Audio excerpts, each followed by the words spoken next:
Salut à tous, salut à toutes. C'est les jeux de 20h24. C'est parti pour une nouvelle émission. Bon, une émission, un numéro, vous le comprenez, un peu différent des précédents. C'est une émission enregistrée. Nous ne sommes pas en direct cette fois. Vous nous écoutez donc en podcast. Alors, prenez le temps, installez-vous confortablement. Et on compte sur vous aussi pour commenter, liker, partager l'émission sur nos pages Facebook, Instagram, Twitch, les jeux de 20h24. Ça ne paraît pas grand-chose, mais on a besoin de toutes les forces vives pour ensemble développer le projet, partager cette montée en puissance vers les Jeux de Paris 2024.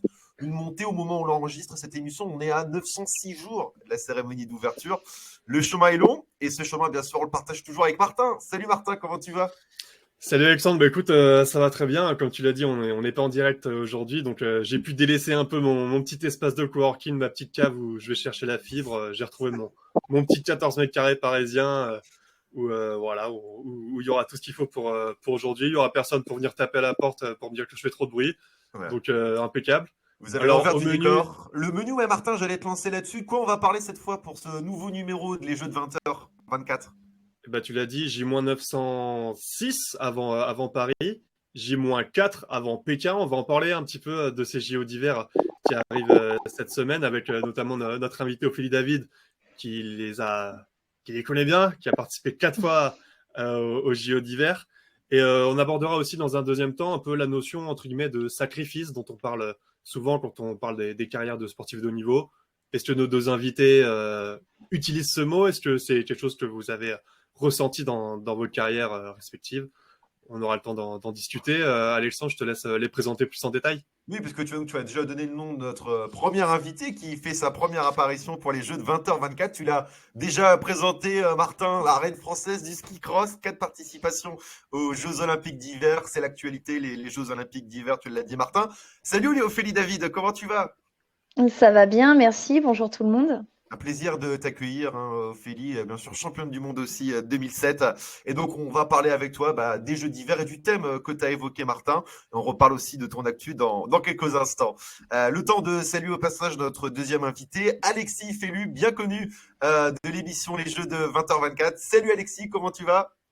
Salut à tous. Eh ben écoute, ça va bien. Moi, je suis dehors là. Même s'il fait pas très très beau aujourd'hui, c'est quand même chaud en France, donc je profite de bonnes conditions climatiques au Kenya pour bien m'entraîner. On va voir dans quelques instants, on va dire dans quelques instants où tu es, on va rappeler où tu es, Alexis. Tu as déjà participé avec nous à une émission précédente, puisqu'en effet, on te suit, Alexis, toujours dans ta préparation vers les Jeux de Paris dans 2 ans et demi. Hein. Voilà, on a dit un peu plus de 900 jours. Alexis Félu, tu es toujours sur le 3000 steeple, tu prépares toujours cette montée en puissance vers Paris 2024. On salue aussi au passage, Martin, notre précédente invitée, Alexia Richard aussi, qui est notre autre Exactement. invité fil rouge, notre beach volleyeuse qui a participé avec nous à la dernière émission. Mais là, Martin, on attaque peut-être avec l'actu de nos deux invités, hein, ça y est. Et ben voilà, tu l'as un peu abordé déjà. L'actu pour toi, Alexis, c'est avant tout ce stage d'entraînement au Kenya. C'est quelque chose dont tu as l'habitude. Si je dis pas de bêtises, c'est la neuvième fois ou huitième fois que tu y vas. C'est quoi Ouais, un peu exactement. les grands axes de cette période pour toi, les grands mots-clés de ton entraînement en ce moment? Comment ça se passe? Bah du coup là, ouais, je suis au Kenya depuis un gros 10 jours maintenant. J'y reste un mois. Euh, donc là, le but de partir en stage au Kenya à cette période de l'année, c'est déjà ouais de bénéficier de conditions climatiques au top pour l'entraînement. Donc c'est vrai que ça fait du bien de pouvoir s'entraîner au soleil sous 20-25 degrés. On peut faire un entraînement, je pense, de meilleure qualité que pendant l'hiver en France, et notamment moi, Clermont. Et en fait, là, c'est une période où je fais quand même beaucoup de foncier, c'est-à-dire beaucoup de volume d'entraînement, beaucoup de kilomètres, plutôt du long, dans l'optique d'avoir une grosse base pour cet été, et après rajouter de la vitesse et essayer de faire une grosse saison. On a vu que Ok, les copains du Clermont Auvergne-Athlé étaient chauds, étaient en forme, avec 2 titres par équipe aux championnats de régionaux de cross. Ça commence à titiller un peu aussi quand même d'aller remettre un dossard, même sur des courses un petit peu moins avec un petit peu moins d'enjeux. Pourquoi tu vises un peu plus maintenant les grands championnats internationaux? Tu commences à avoir un peu les crocs qui arrivent. Ouais, ouais, bien sûr, on s'entraîne pour faire des compétitions, donc forcément, il me tarde d'en faire. J'en ai fait une juste avant de partir au Kenya, un petit test sur 3000 mètres qui s'est plutôt bien passé. Donc ça faisait voilà l'occasion de remettre un dossard, c'était toujours bien. Et après, ouais, je vais rentrer en France pour les crosses, régionaux et finales de cross. Donc, ouais, une chance, ça va être sympa. Surtout, je fais de belles choses par équipe, là, comme tu disais, où hier, il y a eu de beaux résultats. Donc, je vais essayer de venir consolider l'équipe et voilà, faire de belles choses au championnat de France de cross. Ophélie, tu as goûté, toi, au cross, au collège, à l'école? C'était des souvenirs ou pas du tout? Ah ouais, ouais, c'est des souvenirs. Tu l'as évoqué, un cross du collège, je pense qu'on s'en souvient tous. Moi, mon collège, il était à Bourdoisan, donc dans une des vallées alpines, et on le faisait toujours à l'automne, donc c'était des souvenirs plutôt boueux. J'imagine. Il y a moins de boue Déjà dans un peu ton, frais en plus. il y a moins de boue, Ouais. j'imagine, là, dans ton actu, Ophélie, hein, pour rebondir sur ton actu. Je crois qu'on va te voir un peu là ces prochaines semaines, c'est ça? Oui, absolument. J'ai la chance en fait de commenter les Jeux Olympiques avec Eurosport. Donc, pour tous les abonnés, vous allez pouvoir me retrouver sur les épreuves de ski cross, de border cross, de ski de boss et de snowboard alpin. Voilà, tu vois, je sors de ma zone de confort, hein. Ça doit être particulier, du coup, il faut préparer ouais, ces sports que tu suis, mais que tu n'as pas pratiqué, bien sûr, à côté du ski cross, hein. Oui, oui, oui. Oui, alors c'est vrai qu'il y a des sports, typiquement le border cross, je suis un peu plus proche quand même. Donc Mm. et puis j'ai beaucoup fait d'entraînement commun avec les snowboarders. Donc ça, je dirais que c'est presque le plus simple. Après, mon meilleur ami, c'est Gilbo Cola. Donc, en fait, le Mm. ski de boss, j'ai quand même toujours bien suivi. Hein, pour mémoire, Gilbo Cola, c'est le champion. Il a été champion du monde et vainqueur du globe de cristal de la discipline. Et là, finalement, où je suis le moins à l'aise, ça va être le snowboard alpin. Et ouais, je me mets une méga pression parce qu'en fait, je sais l'implication des athlètes sur une Olympiade. Et bah, je voudrais juste être un petit peu Oh. à la hauteur à côté de leur engagement et de leur générosité. Donc, je ne voudrais pas trop dire de bêtises. Et ça fait trop peur, en fait. Ah bon? Alors, on imagine que tu seras à la hauteur, Ophélie, pour faire vivre ces Jeux Olympiques d'hiver bah, qui sont là au coin du mois du Ouais. 4 au 20 février. C'est une excitation, tu le dis, Ophélie, peut-être différente. Mais toi, Alexis, tu auras le temps dans ton actualité de suivre ces Jeux Olympiques d'hiver 2022 à Pékin? Ouais, bien sûr. Moi, je suis un passionné de sport en général. Euh, Donc, je vais suivre avec grand plaisir ces Jeux Olympiques et ça occupera bien mon temps libre au Kenya, donc c'est top. Mais ouais, bien sûr que je vais suivre tout ça. En Un mot fait, on se peut-être rend. sur le. Ah, pardon. Non, j'allais Vas-y, dire, je on t'en se prie, rend pas Ophélie. compte et parfois on est d'univers assez opposés. Hein. Là, tu nous parles du Kenya, tu es en short, nous on est en pull. Bon, on parle de jeux, on parle de jeux d'hiver, mais en fait, c'est hyper inspirant quand les athlètes de ton pays gagnent. Et il y a toujours un vrai terreau commun à tous les athlètes, tous les sportifs. Et je sais pas, on se comprend. Et puis il y a des passerelles à faire aussi. Et même sans connaître le champion, des fois de le regarder, j'ai l'impression qu'il y a des vraies connexions qui se passent et il y a des choses hyper inspirantes. Quand en France, on a de la chance en plus, on est vraiment dans plein de sports très différents et on est une belle nation. On représente quand même bien notre pays dans plein de sports différents et ça, c'est très enrichissant. Mais les passerelles qu'on fait, bah, justement, grâce à l'émission là que vous êtes tous en train d'écouter, les jeux de 20h24. Martin, justement, voilà, les passerelles entre Alexis et Ophélie, bah, il y en a, hein, c'est ce qu'on va évoquer dans cette émission plus en détail. C'est ça, bah, d'avant tout une vision du sport que j'imagine vous partagez, du fait que vous le pratiquiez ou au présent, au passé, entre guillemets, à très haut niveau. Donc, on va pouvoir justement un peu creuser cette notion que vous partagez peut-être ou pas de sacrifice. C'est quelque chose qu'on entend souvent quand on parle de sport. Est-ce qu'il y a besoin de faire des sacrifices? Est-ce que vous parlez d'investissement? Est-ce que vous parlez de contraintes? Voilà, on voulait avoir un peu le ressenti d'Alexis, parce que ça fait 3 mois qu'on a fait la première mission. Depuis, tu as dû faire à peu près passer la moitié du temps au Kenya, loin de chez toi, loin de tes potes, loin de ta famille.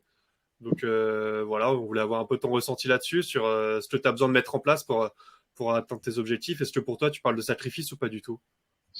J'avoue que sacrifice, j'aime pas trop ce terme. Je trouve que c'est un terme quand même assez fort. C'est clair que bah il y a des choses que qu'on doit faire qui sont pas faciles tous les jours. Comme tu l'as dit, là, ces derniers mois, sur les 3 derniers mois, j'en passe 2 au Kenya, donc forcément loin de sa famille, loin de ses amis. Mais voilà, je sais pourquoi je le fais.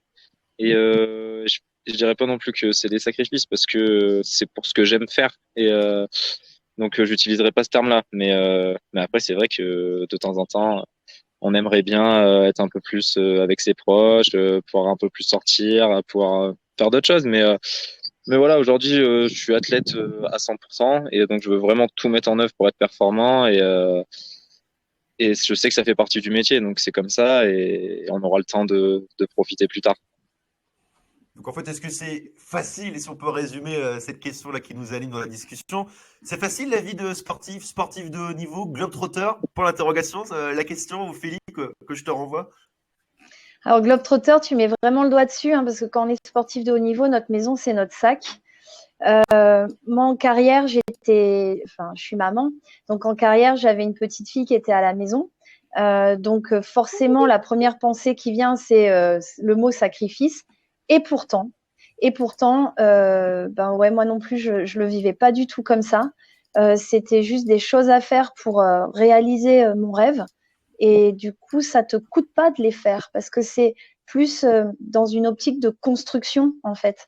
Et j'étais fière de rentrer à la maison et de montrer ces valeurs-là à ma fille, en fait. C'était plus, voilà. Donc, c'est peut-être difficile de comprendre, mais, mais je trouvais que c'était intense de partager ça avec ma fille. C'était vraiment tu vois, quand on a un rêve, de tout donner pour le réaliser, je pense qu'il n'y a rien de plus beau dans la vie parce que ça rend heureux. Et quand tu es heureux, bah, tu le diffuses autour de toi. Et donc, je trouvais que ça, c'était peut-être plus important. C'est peut-être un peu égoïste, mais je trouvais que c'était plus important que d'être là tous les jours, tous les jours. Moi, j'arrivais avec cette philosophie, ce message-là. Par contre, quand j'étais à la maison, j'étais à 100% avec elle. Vraiment, je m'arrangeais pour être libre avec elle. Pour Voilà. ceux qui nous suivent, ça a duré combien de temps cette période pour toi, Ophélie? Parce que maintenant, donc, tu es entre guillemets retraité, mais tu es toujours active, retraité de la compétition, bien sûr. Mais ça a duré combien de temps cette période pour toi, là où tu as accompagné ta fille, mais aussi tu étais sur les compètes? Ben, en fait, j'étais 15 ans en Coupe du Monde, donc 15 ans de haut niveau dans le ski cross. Mm. Donc, ouais, donc forcément, voilà, une période longue. Ta fille est arrivée à quel moment à peu près? À quel moment il a fallu partager ce quotidien? En fait, avant, j'étais coureuse en ski alpin. J'ai eu ma fille et j'ai repris le chemin de la compète alors qu'elle avait 2 ans, 2 ans et demi. Donc voilà, j'ai pas été enceinte étant athlète, mais j'ai été toute ma carrière de ski cross maman. Et donc, tu t'arrivais, tu disais, tu avais deux modes entre le côté compétition et chez toi, par contre, à la maison, Mhm. tu arrivais à t'occuper de ta fille, tu arrivais sans penser à la compète qui suivait. Oui, c'est vrai que oui, c'est vrai que je cloisonnais un petit peu, mais en même temps, tout est imbriqué en fait. Tu vois, c'est vrai que tu vas mettre le costume de maman ou le costume d'athlète, mais finalement, sous ce costume, j'étais toujours la même personne, tu vois. Donc, c'était un peu poreux aussi par moment. Mais c'est vraiment dans la gestion du temps que je mettais vraiment l'accent sur euh, dégager un maximum de temps pour mon enfant quand j'étais chez moi. Je m'organisais pour que les entraînements soient quand elle était en cours. Voilà. Parce que parfois, elle ne voyait pas sa maman pendant plusieurs semaines et que Hmm. fallait rééquilibrer un petit peu ça, quoi. Pour toi aussi, Alexis, il y a des choses que tu fais différemment quand tu es à l'entraînement chez toi, dans ton quotidien, ou quand tu es soit en stage comme en ce moment, que ce soit au Kenya ou ailleurs, ou en compète. J'imagine que l'organisation du temps est totalement différente. Ouais, bien sûr que l'organisation est différente. Quand je suis au Kenya, j'ai que ça à penser, que ça à faire. Donc forcément, c'est tout focus sur l'entraînement. Et après, le reste du temps, quand je suis soit à Clermont, soit chez moi, c'est vrai que c'est un peu différent, même si mon fil rouge, c'est vraiment l'entraînement et être performant. Mais voilà, ça laisse un peu plus de temps. J'essaie de trouver du temps pour voir mes proches, etc. Et je sais que c'est aussi important et que ça fait partie de mon équilibre et que j'ai besoin de ça pour être performant derrière. Et là où ouais, je rejoins un peu, enfin, ce que Ophélie a dit tout à l'heure, c'est que c'est vrai que bah, des fois, ouais, on est loin, mais après la récompense qu'on a quand on fait vivre des émotions à nos proches, à nos amis, et que derrière, tu les revois et qu'ils disent ouais, c'est super ce que tu nous as fait vivre, etc. Bah ça, c'est la récompense. Et c'est pour ça que qu'on s'entraîne autant. Donc ça compense ces moments où ouais, des fois on est un peu loin, c'est pas tous les jours facile, mais derrière, c'est voilà, c'est des belles récompenses, c'est des belles choses qu'on vit soi-même et qu'on fait vivre aux autres. L'enjeu, en fait, c'est d'avoir les proches qui perçoivent vraiment ce que vous faites. Ouais, bien sûr, bah c'est vrai que ouais, voilà, moi j'ai on va dire entre guillemets de la chance où mes amis et ma famille comprennent à 100% ce que c'est le haut niveau et ce que je dois mettre en place pour être performant. Et voilà, ils m'ont toujours soutenu dans ce sens-là. Ce qui fait que forcément, bah, derrière, moi, j'ai plus qu'à aller m'entraîner. Et c'est pas un poids, on va dire, d'être souvent loin ou pour ne pas pouvoir être trop présent, quoi. Il y a les proches et les moins proches, hein. Il y a aussi des gens qu'on ne connaît pas et qui, bah, via les réseaux, via les médias, suivent ta performance, suivent ton entraînement, des choses comme ça. Et parfois, on a des retours où ils disent ah bah voilà, je vous ai vu là, ça m'a donné envie de faire ci. Donc c'est ça la magie du sport en fait, c'est que même sans se connaître, des fois même sans parler la même langue, on peut être vraiment touché par une performance, par un geste, parce que dans ces moments-là où on se livre totalement dans notre discipline, on est, je pense, hyper humain. Et du coup, ça traverse tout, quoi. Et on est hyper connectés les uns aux autres. Et c'est vrai que tous les deux, on fait un sport individuel. On est peut-être un petit peu plus sensible à ça.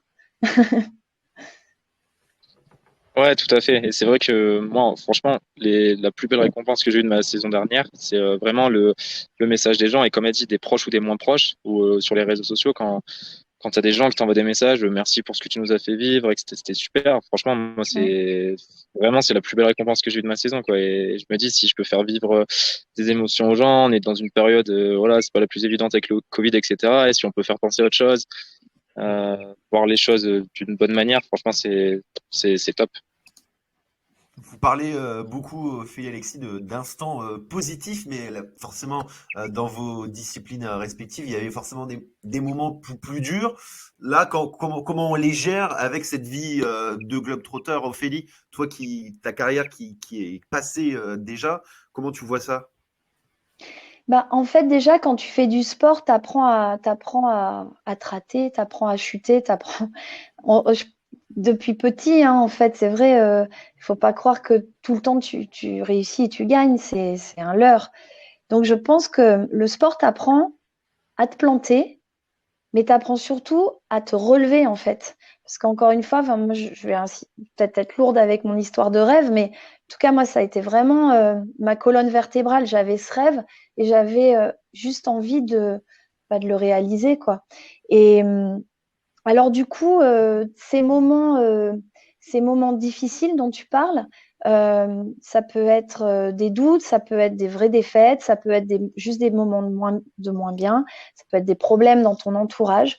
Il faut, je pense que le sportif justement sait s'en servir comme un espèce de terreau euh, pour euh, pour rebondir et pour trouver des solutions et pour être encore plus performant. En fait, comme l'objectif c'est d'être la meilleure version de ce que tu peux être, tu te sers de tout, du bon comme du mauvais. Et ça, je trouve que c'est pour le coup un vrai trait de caractère des sportifs de haut niveau, c'est d'être capable de justement de quoi qu'il arrive, être super fluide, tout prendre et le mettre dans la direction de là où on a envie d'aller. Je crois que la vraie clé, elle est là. Et c'est pour ça que parler de sacrifice, c'est très étrange, parce que ça sonne faux dans la philosophie globale du projet, quoi. C'est juste des étapes à faire, à passer, des choses à valider, à acquérir, mais ça va dans le même mouvement d'aller vers l'avant et vers son objectif final. Tu parlais de solutions. Dans les solutions que tu pouvais trouver, tu les avais aussi des fois à la maison. Malgré tout, dans cette vie de globe-trotteur, parfois en rentrant chez soi, après un mauvais résultat, t'arrivais à se régénérer. On dit souvent qu'on se régénère quand on rentre chez soi.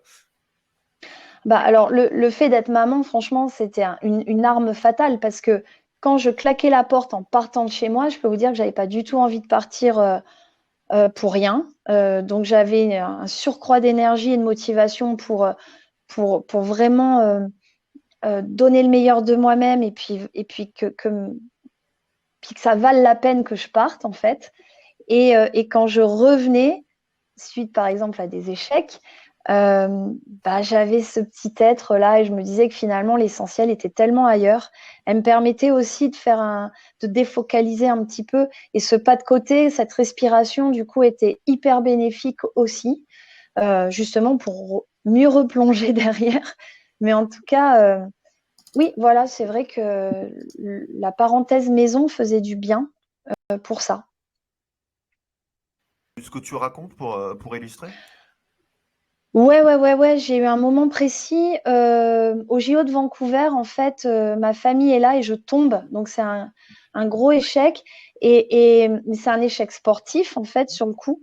Et en fait, quand je les rejoins en tribune, ma fille, qui à ce moment-là a 8 ans, me dit oh, mais alors, qu'est-ce que je suis contente, tu t'es pas fait mal. Bon, moi j'étais au fond du bac, mais elle voyait juste sa maman en une pièce et ça lui suffisait. Et puis dans la foulée, elle m'a raconté qu'elle était allée visiter l'aquarium, que c'était trop cool et qu'il fallait que je lui achète le bonnet, quoi. Et c'était fini. Ouais, alors que moi j'étais là, mon rêve olympique et tout. Bon, en fait, il fallait juste que j'aille acheter un bonnet. C'était suffisant pour faire plaisir à mon enfant. Toi aussi, Alexis, des fois, tu as eu envie quand on suit là, ce que dit Félix, tu as eu envie des fois aussi de rester à la maison plutôt de rester à Clermont ou pas encore, t'as peut-être pas encore eu cette sensation-là?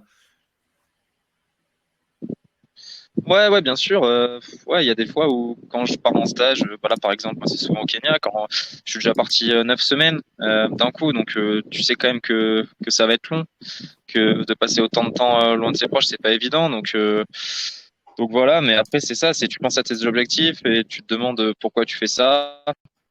Et voilà, et si j'avais vraiment pas envie de le faire, je le ferais pas, et c'est pour ça que je ferais pas du sport de haut niveau. Donc c'est pas des sacrifices non plus, encore une fois, parce que vraiment si c'était trop dur, je le ferais pas. Et donc voilà, c'est pour en soi aussi mon bonheur à moi, et je sais que derrière ça va m'apporter de belles choses, et aux gens de mon entourage aussi. Mais ouais, c'est clair que bah ouais, quand tu pars, que tu dis au revoir à tout le monde, bah c'est pas le moment le plus facile. Mais voilà, après tu te ressens sur pourquoi, et puis c'est parti, hein.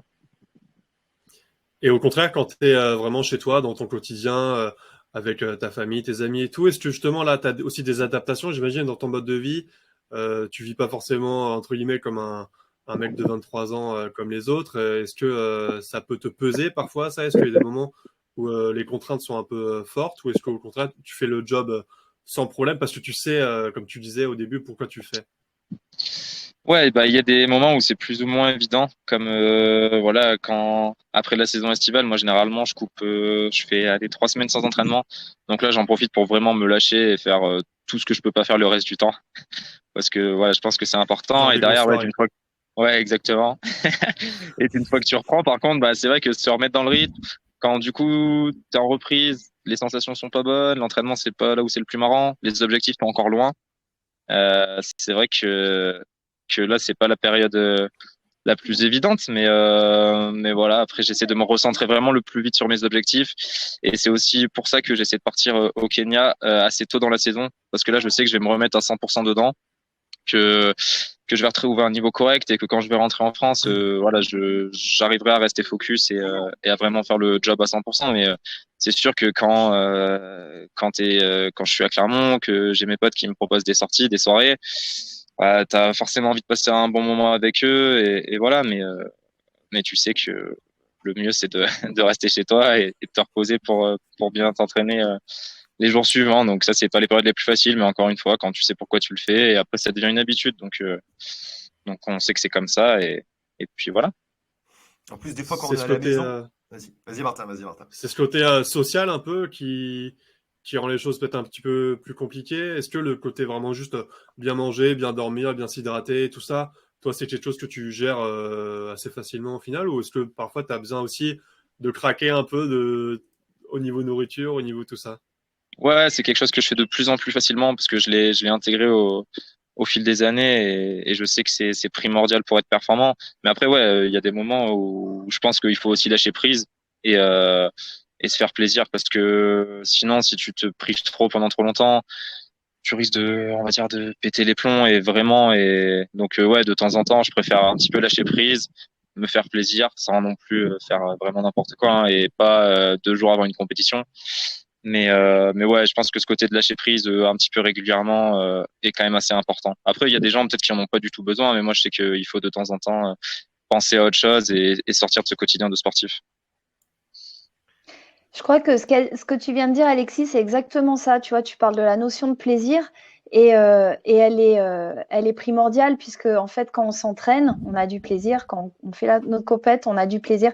Et c'est vraiment ça. Et effectivement, si à un moment, eh ben, on sent que, euh, comme tu disais, le petit relâchement, la soirée, le truc, tu sais, tu t'offres cette parenthèse, cette bulle d'air, bah, ça rentre aussi dans cette notion de plaisir, toujours en gardant l'optique du but final. Et, et cet équilibre, finalement, il se trouve assez facilement, je trouve. Enfin, je sais pas ce que t'en dis, mais parce que Ouais, l'objectif est tellement clair que bon, bah finalement, les choses elles s'articulent assez naturellement et même quand tu fais, on va dire, le petit pas de côté, tu sais que tu le fais parce que au final, ça va te rendre plus performant. ouais, je suis tout à fait d'accord avec ça. Et c'est vrai que je pense que de se priver sur une année entière, ça peut être contre-productif au final et ouais, se laisser un peu faire autre chose que du sport et que d'être focus et ça fait partie, je pense, de la performance. Mais après, ça, faut pas que ça soit toutes les semaines, hein, on est d'accord, Ça, c'est sûr. On est mais une fois d'accord. de temps en temps, je pense que ça fait du bien, ouais. Et le pas de côté, ça doit être certainement plus à la maison, là où vous avez votre foyer, qu'en déplacement sur les compètes. Il y a quand même des fois où vous avez eu ce pas de côté sur les compètes dans les différents pays que vous avez visités, se faire plaisir avec un bon resto, ça peut arriver. Oh ben ouais, le bon resto, ouais, hein. Ah bah alors quelle est Bah, la meilleure cuisine alors? Quelle bah, est la meilleure cuisine dans alors les pays que attends, vous avez attends. visités? Après, ça dépend vraiment des sports, hein, parce que tu vois, les sports d'endurance, je pense que vous devez avoir quand même un regard beaucoup plus attentif. Moi, j'ai fait toute ma carrière sans suivre un seul régime, en fait. Bon, je mangeais équilibré, évidemment, mais si tu veux, je pouvais tout à fait. Enfin, le coût du bon resto, c'était presque à chaque étape, Problème. hein. Enfin voilà, au moment des jeux auxquels tu as participé au Fili Mm. ou sur les manches de Coupe du Monde, tu as des souvenirs de bons moments peut-être, j'imagine, de bons repas quand même sur les pays où tu étais. Ouais, alors bon, Japon, moi je suis fan de la nourriture japonaise, donc quand j'avais des courses au Japon, j'étais refaite. Les jeux, c'est magique, hein. Les jeux, la cantine des jeux, il faut savoir que c'est le lieu social des Jeux Olympiques. Bon, alors, excepté en ce moment, où ils sont Oui. dans des Ouais. cages de plexi, Oui, parce que toi, tu as mais la participé à can- Vancouver 2010, Sochi 2014, donc c'était et avant la Pyeongchang, pandémie. Et ouais, Pyeongchang 2018 aussi. ouais, Donc il ouais, y a avant la ouais, et pandémie. Hein. c'est vraiment, ouais, tout dans l'ancien monde. Dans Mais l'ancien monde. effectivement, et c'est génial parce que alors l'organisation est obligée de répondre à toutes les exigences nutritionnelles des athlètes. Donc tu as tous les régimes possibles et imaginables. Et en fait, toi, tu arrives avec ton plateau. Moi, je suis quelqu'un de curieux. Donc tu as une multitude de choix. Tu peux picorer là, là. Enfin, tu as les buffets du monde entier, en fait, tu vois. Hmm. Et franchement, c'est génial. Enfin, moi, j'adore. Et en plus, c'est un endroit où tu croises toutes les autres nations et tous les autres sportifs des autres disciplines. Donc, enfin, pour moi, c'est le cœur des jeux, c'est clairement la cantine, hein. Il y a une comparaison à faire avec toi, Alexis, à Tokyo l'été dernier. Est-ce que c'était aussi sympa Ouais. cette vie de globe-trotter culinaire?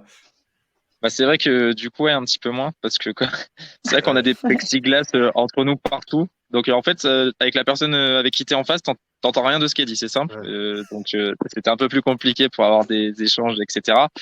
Mais c'est vrai que moi, c'est l'endroit qui m'a le plus, on va dire, surpris des jeux. C'est quand je suis rentré dans le self, j'ai dit mais comment c'est possible d'avoir un truc aussi grand? Parce que et c'est vrai que ouais, t'as tout, ouais, culinairement, t'as tout quoi. Donc C'était c'est vrai vraiment très que grand, même les à jours, Tokyo, là? C'était très grand? ah ouais, ouais, c'est vrai, c'était vraiment super grand. sur 2 étages. Ouais, non. Et ouais, t'as des cuisines du monde entier. C'est vrai que les jours avant la compétition, faut réussir à pas craquer quand même, parce que t'as vite fait de goûter un peu tout et de trop manger. Et en plus, moi, j'ai pas eu de chance du coup, parce que j'ai pas pu trop en profiter après les Jeux, vu qu'on était obligé de partir. Je suis parti moins de 24 heures après ma finale. Donc c'est vrai que j'ai pas pu tout goûter, mais ouais, c'est vrai que ouais, moi c'est la chose qui m'a le plus choqué entre guillemets, c'est quand je suis rentré dans ce self et j'ai dit ah ouais, c'est immense quoi. Et c'est vrai qu'il y a tout et tout. Mais plutôt des choses relativement saines, j'imagine. Il y a même des Bah tout, commissions, il je y crois, qui a travaillent. non, il y a des choses de très saines, mais t'as aussi pizza, hamburger. Non, il y a Ok. Ouais. vraiment tout ce que tu veux en fait. Ouais, donc là, tu as la tentation aussi C'est ça. Faut de manger un peu n'importe quoi. ouais, bon après nous en plus on arrivait que 2 jours avant la compète, donc on n'y passait pas trop de temps avant. Et les 2 jours Ouais. avant, bon, ça serait dommage de tout gâcher De au tout self. gâcher avec une petite 4 Mais fromages c'est qui vrai arrive, que quoi. j'aurais pas dit non à passer une semaine de plus dans le village et pouvoir bien profiter de tout. Mm.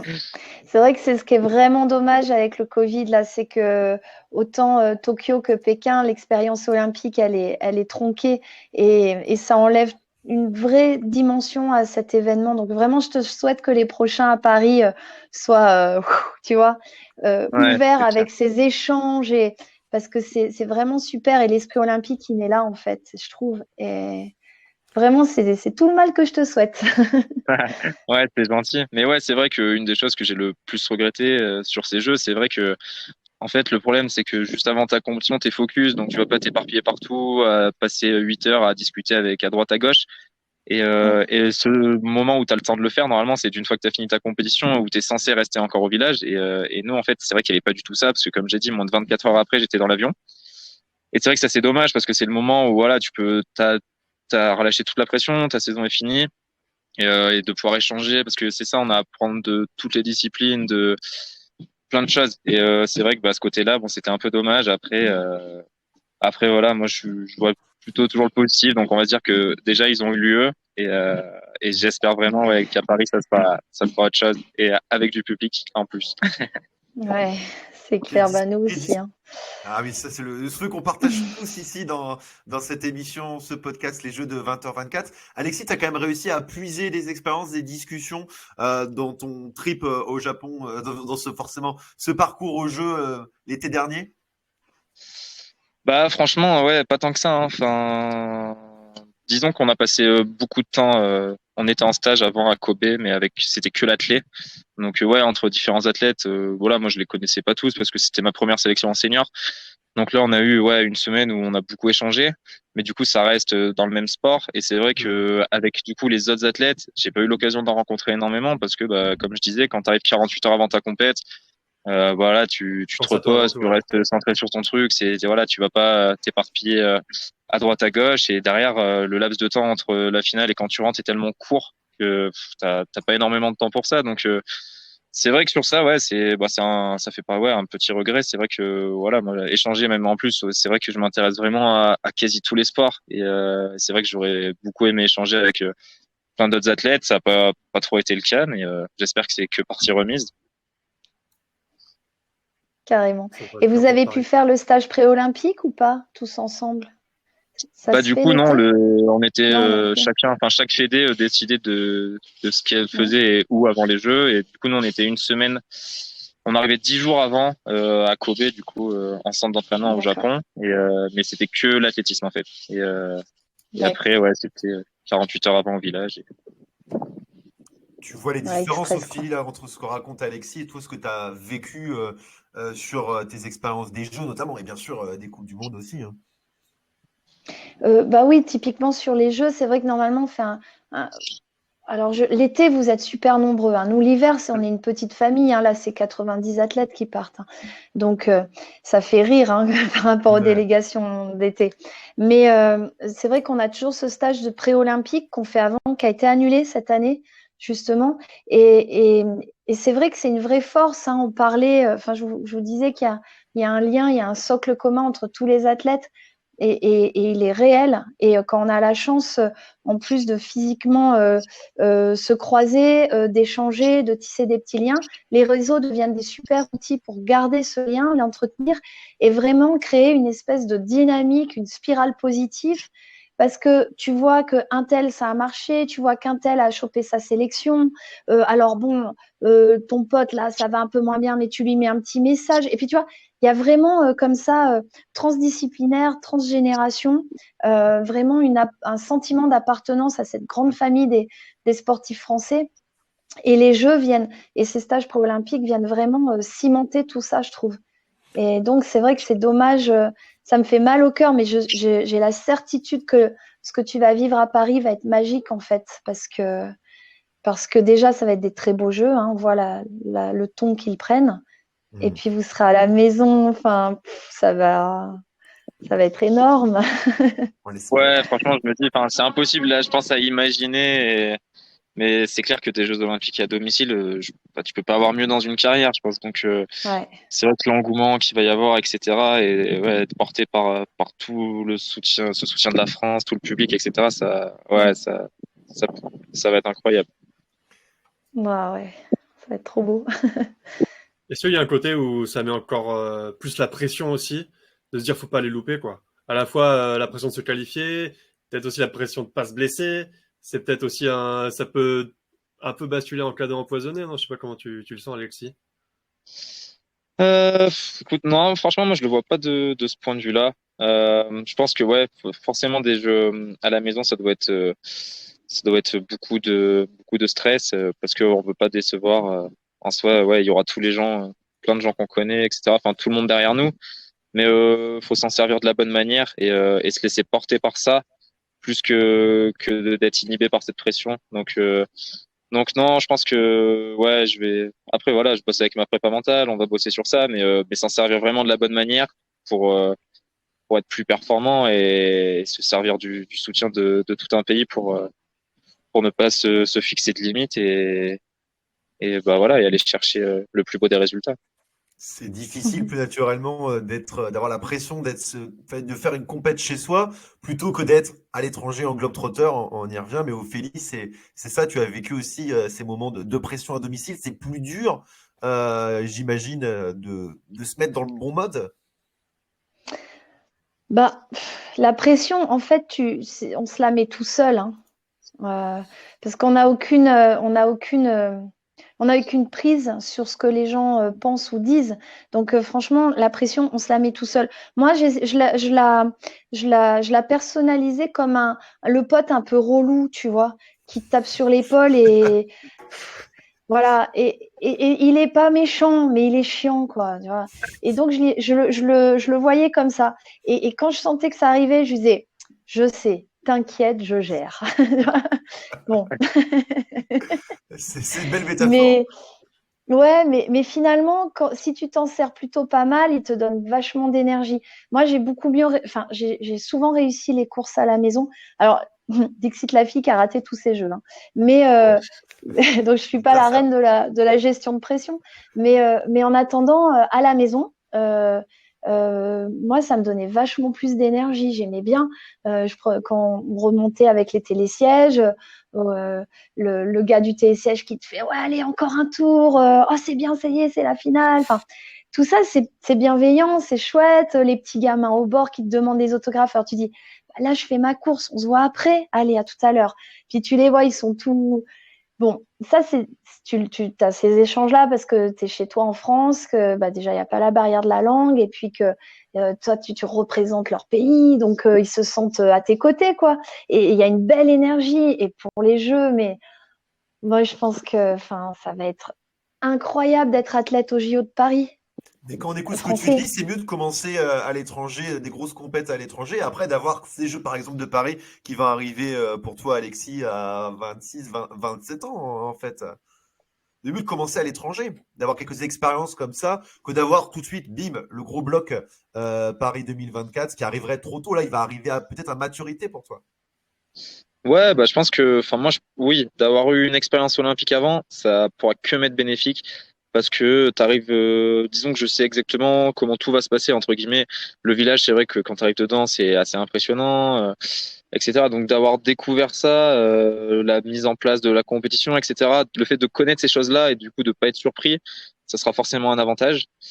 que de commencer par des jeux à Paris où ouais, c'est clair que si c'est tes premiers jeux avec tout le public, tu peux vite prendre peur et que ça soit néfaste. Mais après voilà, d'être à domicile, faut vraiment l'utiliser de la bonne manière. Et forcément, les journalistes, etc., on parlera beaucoup plus de nous qu'en temps normal. Mais voilà, faut faire abstraction de ça, se concentrer sur soi-même, sur qu'est-ce qu'on a à faire pour être performant, et après juste se servir du soutien du public pour décupler ses forces et voilà. Mais ouais, il faut l'utiliser de la bonne manière. Mais ouais, pour revenir à la question, c'est vrai que moi, je sais que d'avoir eu cette expérience avant, ça sera dans tous les cas bénéfique pour aborder cette compétition-là, parce que c'est la plus grosse compétition du monde et tu peux pas t'y préparer, je pense, tant que tu la vis pas, quoi. Ophélie, est-ce que tu vois des évolutions dans le discours des jeunes athlètes comme Alexis qui sont dans les 2, 3 premières années de très très haut niveau? Est-ce qu'avec ton recul, tu vois peut-être une maturité qui arrive plus vite, des gars et des filles qui sont un peu plus armés pour affronter ces phases de pression, ce professionnalisme qui arrive? Est-ce que depuis 10, 15 ans, tu vois vraiment de la maturité qui arrive plus vite? Parce que quand on écoute Alexis, on a l'impression Euh, il a déjà 10 ans ouais, d'athlète de très haut niveau derrière lui, qu'il a déjà vécu des ouais. situations 2 heures de très vol. différentes, alors que, enfin, on a à peu près le même âge, mais on est tout jeune, quoi. Bande de gamins. Non, mais J'osais pas le dire. non, non, mais c'est oui. Alors complètement, complètement. Alors déjà, il faut savoir que il y a les mentalités ont changé dans le sport aujourd'hui. On traite aussi tout ce qui est mental avec beaucoup plus d'intérêt et ça a mis du temps à arriver sur nos terres parce que on avait l'image que ah bah si tu prends un prep mental, c'est que tu as des problèmes, des faiblesses et puis donc ça allait à l'encontre du costume de super-héros que le sportif de haut niveau est censé porter. Et ça, heureusement, ça a complètement volé en éclats. Et aujourd'hui, il y a vraiment comment dire, une préparation qui est globale et qui prend absolument tous les aspects de l'athlète. Et ça, c'est vachement bien. Et ça amène effectivement des athlètes comme Alexis qui sont au-delà d'être un corps, qui sont des têtes hyper bien faites. Ça s'entend quand ils parlent, tu vois, c'est posé. Enfin, c'est un vrai bonheur. Mais j'ai envie de dire que c'est un peu, je trouve aussi, euh, presque cette génération-là, parce que je trouve que votre génération, j'en parle d'autant plus facilement que, si j'ai bien compris, tu as 23 ans, donc tu es de C'est ça, 98, c'est ça? exactement. Donc ma fille est de 99, tu vois. Ça fait mal. Vous ferez les déductions que vous voulez chez vous. Voilà. Mais en attendant, c'est pour ça que je parle d'autant plus facilement de ta génération. Et je trouve que vous êtes une génération qu'on n'a pas forcément beaucoup protégée. Vous êtes pris quand même des gros dossiers quand vous étiez en pleine phase de développement personnel et des moments où justement on est censé être rêvé, que la vie est douce et légère. Bah, vous êtes pris quand même des gros dossiers. Et je trouve que votre génération, enfin moi je sais que j'ai une confiance, je suis admirative et j'ai une confiance absolue parce que je vous trouve euh, enfin, clairvoyant euh, et solide, en fait, malgré tout ce qu'on peut lire. Et Dieu sait qu'il y a plein de gens qui trashent les jeunes. Et moi, au contraire, je trouve qu'on ne vous a pas fait trop de cadeaux et que vous prenez ça avec beaucoup de force. Et, et ça se voit aussi quand tu parles, tu vois, avec ton projet d'athlète, quoi. Et voilà. Complètement sorti du sujet, excusez-moi. C'est pas Mais grave, là, machin. non, mais je trouve que cette jeunesse, ben déjà, c'est notre avenir et elle est belle en fait. Elle est super Mhm. belle. Et j'espère que les Jeux de Paris vont justement enfin pouvoir vous mettre en avant. On va fermer un peu la bouche à ces vieux grognons là. Et puis, parce qu'il y a plein de solutions, parce qu'il y a une belle énergie et les sportifs de cette génération-là, vous allez être les premiers ambassadeurs et ça va être juste top quoi. Moi, j'ai hyper confiance en vous. C'est Ah, un c'est joli message, gentil. Alexis, hein. Ouais, vraiment, non, franchement, ça me fait très très plaisir ce que dit Ophélie, vraiment. Et du coup, pour en revenir à, enfin ouais, enfin moi, j'ai énormément évolué depuis 2 ans, depuis que je travaille avec ma préparatrice mentale, chose dont elle parlait. Et c'est vrai que ça se développe de plus en plus. Et je trouve que c'est un outil, mais tellement, tellement important. Et moi, qui m'a métamorphosé en tant qu'athlète et même dans ma vie de tous les jours. Et ça se développe, mais je trouve que je comprends pas qu'encore aujourd'hui, il n'y ait pas plus de monde qui travaille avec ça parce que ça te donne des outils pour plein de choses et des choses qu'on n'imagine pas. Et moi, C'est c'est ce encore que un je dis. tabou? Comment? C'est Ouais, encore un peut-être un tabou? petit peu. C'est vrai que de moins en moins, je pense. C'est vrai que du fait que Teddy Riner dise qu'il bosse avec une psychologue, je pense que déjà ça fait évoluer beaucoup les mentalités. Mais je pense que il faudra encore que ça évolue un petit peu et que les fédérations s'intéressent un peu plus à ce sujet-là et le mettent de plus en plus en avant. Enfin, honnêtement, quand je vois moi comment ça m'a changé et que dans mon approche des compètes, dans mon entraînement de tous les jours, ce que je dis et ce que je répète depuis les Jeux Olympiques, c'est que je suis sûr et certain qu'on me fait faire la même saison avec le même état de forme, tout pareil, mais juste que je bosse sans prépa mentale. De une, je suis pas du tout sûr de me qualifier aux Jeux Olympiques, et de deux, je suis sûr et certain que jamais je passe en finale parce que je me serais mis des barrières, parce que je me serais trop focalisé sur les autres. Alors que là, voilà, j'étais juste centré sur moi-même. Qu'est-ce que j'ai à faire pour être le plus performant possible? Et voilà, je me suis concentré sur ça, et ce qui fait que je me suis pas dit, ah, lui, il court 10 secondes plus vite que moi, c'est impossible que je le batte, parce que rien que le fait de se dire ça, bah ouais, le mec, tu le battras pas. Et donc, ouais, non, la prépa mentale, je pense que c'est un outil vraiment très, très intéressant. Et Qui, là, pour inter- rien au monde, j'arrêterai d'en faire, quoi. qui interagit en même temps, j'imagine, avec le côté physique et performance. Si, comme toi, tu le vis depuis 2 ans, tu es en pleine ascension, tu progresses sortie après sortie, les records s'améliorent, tu arrives au JO dans la position du champion de France. Là, il y a aussi tout dans les éléments très concrets pour bien faire. Est-ce que tu as aussi ressenti ça? Peut-être, Ophélie, toi aussi, peut-être, tu as eu des moments peut-être un peu plus compliqués de blessures, de tout ça. Le côté mental aussi, j'imagine, un peu plus délicat à gérer dans ces moments-là. Vous pouvez tous les deux répondre à cette question. Bah, je te répondrai presque. Non, mais je te répondrai presque par l'inverse. Je pense que la blessure pas de chance, elle est hyper rare. Et que bien souvent, si tu te blesses, ça part de ta tête. Tout à fait. Déjà. Donc, si ta tête, elle est posée, que tu sais où tu vas et tout ça, déjà, tu, tu t'évites, je pense, un paquet de blessures.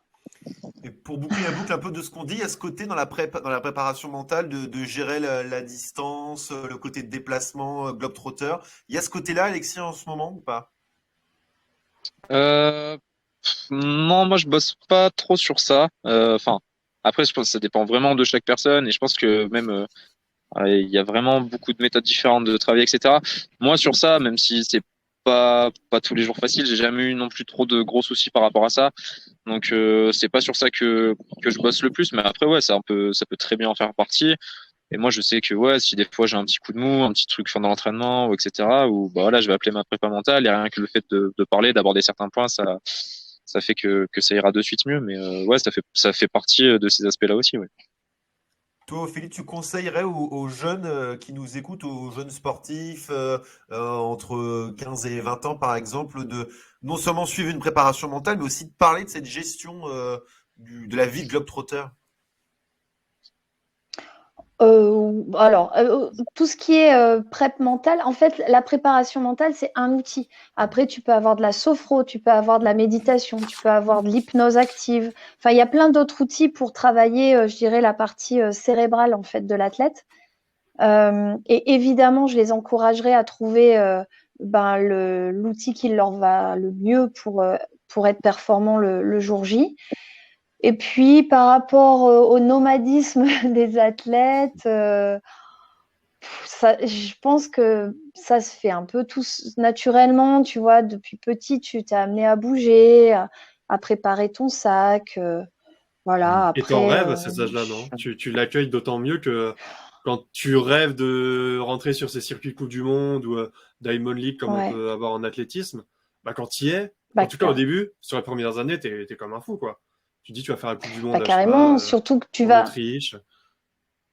ouais, bah, tu vas sur des lieux mythiques en fait que tu as vu qu'à la télé, où tu rentres dans des stades, tu vois, où l'histoire de ton sport s'est écrite. Donc forcément, Bah oui, c'est chouette, évidemment. Enfin bon, après, moi j'adore bouger, j'adore voyager, donc c'était vraiment pas un souci en fait. Mais évidemment, quand tu es amené à découvrir les lieux mythiques de ta discipline, c'est toujours quelque chose de particulier, d'émouvant et là aussi d'hyper enrichissant quand même. Même ressenti pour toi, Alexis, Ouais, même ressenti. Ouais, non, bah, moi, je serais le premier à conseiller aux gens de travailler, comme ils disent, avec une prépa mentale ou voilà. Mais après, faut que ça vienne de l'athlète lui-même, parce que si on force quelqu'un à en faire, qu'il voit pas d'intérêt, qu'il a pas forcément envie, je pense que ça servira à rien. Je pense que ça soit une volonté de l'athlète et que, ouais, voilà, qu'il y voit un intérêt. Parce que sinon, peut-être que ça apportera rien. Et ouais, et après, comme elle disait, le fait de voyager, etc., ça se fait petit à petit. Tu pars de plus en plus loin sur des compètes, de plus en plus souvent sur des stages, etc. Donc, ça se fait au fur et à mesure et tu prends cette habitude-là. Et ce qui fait qu'après, ça te paraît, en fait, ça te paraît normal au fur et à mesure de ta carrière, quoi. Donc, mais en tout cas, ouais, préparation mentale, etc., je pense que c'est des très bons outils et pas assez encore utilisés à mon goût. Pour gérer tout ça, je pense que ce qu'on peut te souhaiter aussi, Alexis, pour la suite, et même Ophélie aussi, pour les déplacements, c'est forcément que le Covid passe derrière nous. Je pense que vous partagez ce souhait, qu'aussi il n'y ait plus ces restrictions pour pouvoir aussi apprécier les pays, les à côté des lieux que vous visitez pour les compètes, hein. Ouais, complètement. Puis pour les Jeux, vraiment cette expérience olympique qui, qui pour le coup là est quand même vraiment moins intense. Ouais, malheureusement. Ouais, c'est clair. Et puis même, ouais, dans la préparation de la compète, là, je pense, moi, cet été, un petit peu moins, parce qu'il y avait, l'été, il y a un peu moins de cas de Covid, etc. Mais je pense que là, l'athlète, c'est pour se préparer, quand tu sais que tu dois faire un test PCR négatif avec tous les cas qu'il y a en ce moment et que tu peux l'avoir vraiment n'importe quand, je pense que ça prend une bonne partie de ton énergie. Et c'est vrai que ça doit pas être évident, d'arriver à gérer ça, l'entraînement ouais, et d'avoir ce petit truc au fond qui dit putain, faut vraiment pas que je fasse un test négatif si je rate les jeux à cause de ça. Donc c'est franchement, ouais, ça doit pas être évident à gérer, hein. Ça te bouffe pas trop ça, Alexis? Ben, moi, enfin pas L'été tant que ça dernier, parce ça que devait pas être simple. Ouais, ouais, l'été, bien sûr. c'est vrai que t'as toujours un peu peur. Après, vraiment, enfin l'été, ouais, je faisais vraiment gaffe. Et c'est pas là où il y a le plus de cas. Mais là, quand on voit le nombre de cas qu'il y a, moi j'ai eu le Covid en décembre. Je sais pas pourquoi. Enfin, disons que j'ai même pas été cas. Enfin, du coup si, mais en fait, tu peux vraiment l'avoir n'importe quand et sans le penser. Donc c'est vrai que là, c'est décuplé. Je pense pour ces Jeux d'hiver où vraiment là, ouais, il y a pas mal de chances d'être positif et rater les Jeux à cause de ça. Franchement, c'est terrible. Donc, ouais, Mm. franchement, ils ont tout mon Bah, respect d'avoir à gérer surtout ça. que Omicron est super contagieux, tu vois. Donc, C'est ça. moi, pour en avoir croisé deux, trois là, des athlètes, en fait, ils se sont auto-mis sous bulle Mm. il y a quasi 3 semaines.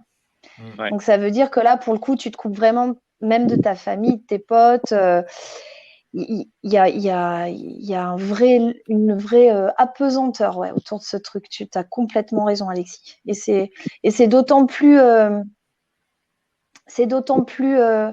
joli, tu vois, parce qu'ils vont y être quand ils vont être au départ, punaise, quoi. Tu vois, Ouais, on l'a ils mérité. ont vraiment mérité de C'est vivre sûr. ce grand moment, Ouais. ouais, T'as dû avec respirer nous là pour ceux derrière eux. qui sont à Pékin, là, Ophélie, quand tu compares par rapport à Bah tes ouais. expériences précédentes. Là, tu sens, t'as beaucoup de respect pour eux, pour toute l'équipe de France de ces Jeux d'hiver.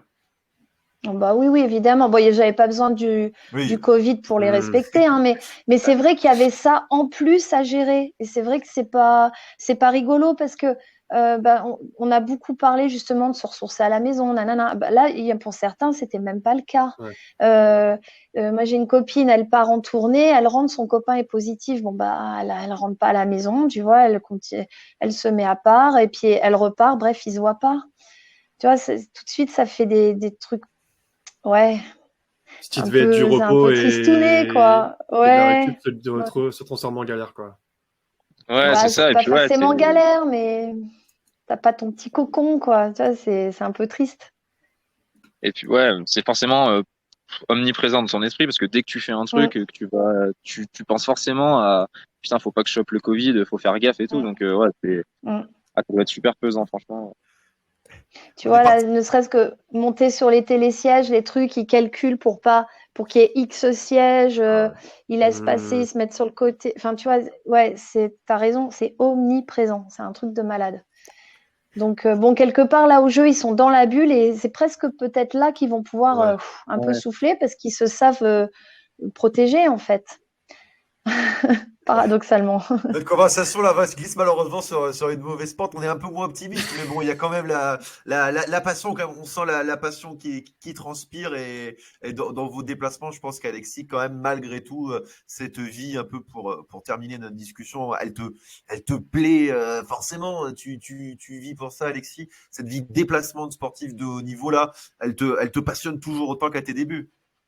Ouais, bien sûr. Bah, déjà, mes débuts, c'était il y a pas si longtemps que ça, donc heureusement que je suis pas encore lassé. Peut-être dans 10 ans, on verra, mais je pense pas. Non, j'adore ma vie et c'est une chance de pouvoir vivre de sa passion. Là, voilà, même si, bon, on l'a dit, je suis loin de ma famille, mais d'être par 25 degrés au Kenya en janvier, il y a pire, hein, et je vais pas me plaindre. Donc ouais, c'est ça, de pouvoir voyager, visiter des choses, même si c'est vrai que sur les compétitions, bon, c'est pas là où, d'autant plus en ce moment, mais même en temps normal, c'est bon, quand tu vas sur une compétition, bah, t'es vraiment focus à 100% et tu t'éparpilles pas trop. Et d'une fois que t'as terminé, bah, tu rentres chez toi pour te réentraîner. Donc t'as pas forcément trop de voir, mais quand même, tu vois des cultures, des gens, et c'est super enrichissant. Et non, franchement, c'est une chance de pouvoir faire ça. Bah, d'être passionné, c'est déjà une chance. D'en vivre, c'est carrément le pied. C'est Et clair. bah oui, mais oui, carrément. Ça me semble une belle conclusion à toute cette Un bon mot de la discussion, fin. ça, Martin, hein. Magnifique. Merci à tous les deux. Merci Alexis, merci Ophélie d'avoir été avec nous. C'est toujours un plaisir, toujours un honneur de vous recevoir. Merci Ophélie d'être venu, voilà, passer une tête pour quelque chose de plus ponctuel. Alexis, on te remerciera jamais assez de nous avoir suivis dans cette aventure et de t'être lancé sur ces fameux 1000 jours de préparation de Paris tous ensemble. On t'a vu bien t'hydrater depuis tout à l'heure. Raconte-nous un peu l'après-midi. Là, il y a une deuxième séance à faire. Là, comment ça se passe? Ouais, c'est ça. Ce matin, c'était muscu. Donc ouais, ça dure un petit moment. Donc une bonne matinée d'entraînement. Et ce soir, ça va. C'est un petit footing tranquille. Quelques petites accélérations sur la fin, mais ça va. L'après-midi, c'est plutôt light. Mais ouais, là, les prochains jours sont quand même assez chargés. Et c'est d'autant plus compliqué à 2400 mètres d'altitude. Donc ouais, on fait attention aux petits détails pour vraiment mettre toutes les chances de son côté et travailler du mieux possible. On espère C'est que ça quoi sera payant, Alexis. Oui. un footing Et tranquille? C'est quoi? C'est 1 heure à 13-14 à l'heure pour toi? Fais-nous rêver. Non, même pas. C'est 40 minutes et ici, ouais, 13, mais pas plus vite. Je fais les footings ici. C'est jamais facile parce qu'avec les 2400 mètres d'altitude, plus c'est jamais plat. Les montées et tout. Ouais. C'est vraiment cool. ouais, 13 dans le contexte, 13 km dans le contexte, là où tu es, oui, c'est beau aussi. Et Ophélie, Oui. bah, toi, pour te retrouver finalement ces prochains jours, ces prochaines semaines, bah, direction nos amis Faux d'Eurosport pour canapé, suivre les Jeux voilà. d'hiver. Voilà. On reste au chaud pour te suivre. Tu nous rappelles les épreuves sur lesquelles tu seras présente en tant que consultante? Oui, alors ben, naturellement le ski cross, le border cross, le ski de boss avec ben, notre Périne Lafont national et Oui. puis le snowboard alpin. Voilà. Les dates du ski cross pour se faire des repères. Mettre une date sur le Oui, ça, calendrier. c'est en fin de jeu, donc c'est 17 et 18 17 et février. 18 février. Voilà, voilà, on Voilà. a Avec tout une le belle équipe de calendrier en France tête, Martin. qui a les armes pour aller chercher des médailles. Après, Ouais, 2014 ouais, exceptionnel, 2018 un petit peu décevant. Là, ouais, ça serait bien de ouais, repartir ouais. sur une belle Olympiade. Ouais, on a vraiment une belle équipe là, autant neige que glace, hein, donc ça devrait être une belle Olympiade, comme tu dis. Et moi, je me suis balancée, j'ai dit qu'on aurait 22 médailles. Ah, ça c'est enregistré, hein. C'est dans la Ouais, boîte. Peut-être qu'au moment où nos amis auditeurs qui vont écouter ça, peut-être qu'on va peut-être un peu rigoler. J'espère pas. J'espère que ce sera ouais. plus que ce que tu as dit là, Ophélie. Voilà, en tout cas Ah ouais, bah écoute. On C'est verra. pas grave, faut être On prend joueur. rendez-vous. Allez. On prend rendez-vous pour en discuter sur une prochaine émission. En tout cas, encore un grand merci à vous deux, hein, Feli et Alexis, de nous avoir suivis pour cette nouvelle émission, les Jeux de 20h24. Ça va continuer, Martin, bien sûr. Hein. On reste tous ensemble. Hein. Bien sûr, bah, dans 15 jours, cette fois-ci en direct, j'imagine, j'espère. Et du coup, Alexis, bah, on se revoit dans 2 mois, si tout va bien. Ouais, et ben, ça sera toujours avec plaisir. Et merci. Et à bientôt, Feli, pour une prochaine expérience, hein, une prochaine expérience olympique qui mélange à la fois les Jeux d'hiver et les Jeux d'été. Merci à vous et bonne préparation, Alexis. Merci beaucoup, c'est gentil.